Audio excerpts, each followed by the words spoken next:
Soybean पीक हे 35 ते 50 दिवसांमध्ये फुलोरा अवस्थेमध्ये असते.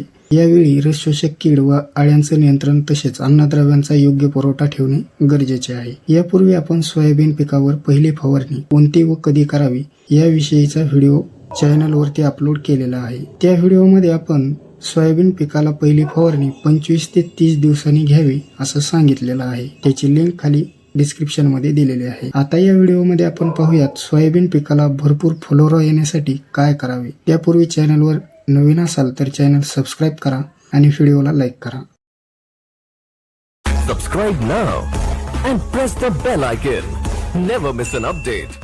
नमस्कार शेतकरी मित्रांनो, शेतीविषयक माहिती या युट्यूब चॅनलमध्ये आपल्या सर्वांचं स्वागत आहे. मित्रांनो, सोयाबीन पिकाला जास्त फुलोरा येण्यासाठी ही स्वतंत्र फवारणी आपल्याला घेणं गरजेचे आहे. यासोबत कुठल्याही प्रकारचा आपल्याला कीटकनाशक किंवा बुरशीनाशक वापरायचं नाही. आपण फक्त सोयाबीन नुकतंच फुलोरा अवस्थेत म्हणजेच फुले यायला सुरुवात होताच, जी की सोयाबीन पिकाला फुले यायला सुरुवात साधारणतः 35 दिवसानंतर सुरुवात होते. यावेळी आपण महादन कंपनीचं फ्लॉवरिंग स्पेशल या नावानं विद्राव्य खत मिळतं, जे की असतं 9, 27, 18 आणि 7.5.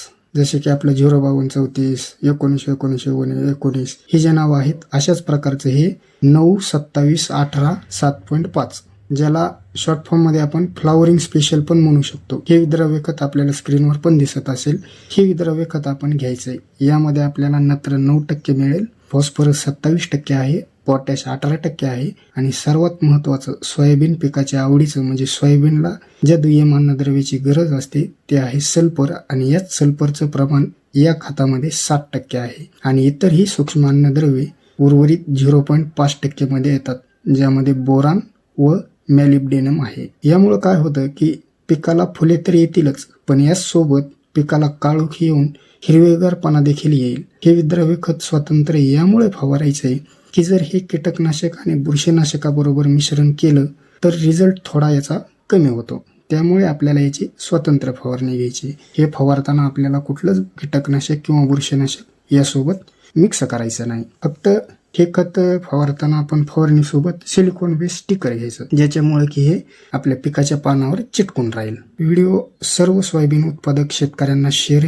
करायला विसरू नका. लवकरच आपण सोयाबीन या पिकावरती दुसरी फवारणी कधी घ्यायची व कोणती घ्यायची, जेणेकरून आपली फुलगळ कमी होईल व सर्व अळ्यांचे नियंत्रण त्या ठिकाणी आपल्याला झालेलं पाहायला मिळेल. या गोष्टीचा विचार करूनच आपण औषधे आणि एक टॉनिक सांगणार आहोत. त्यासाठी चॅनल अजून सबस्क्राईब केलं नसेल तर सबस्क्राईब करा आणि नोटिफिकेशन पण ऑन करा, जेणेकरून व्हिडिओ चॅनलवर येताच आपल्याला नोटिफिकेशन येऊन जाईल. धन्यवाद.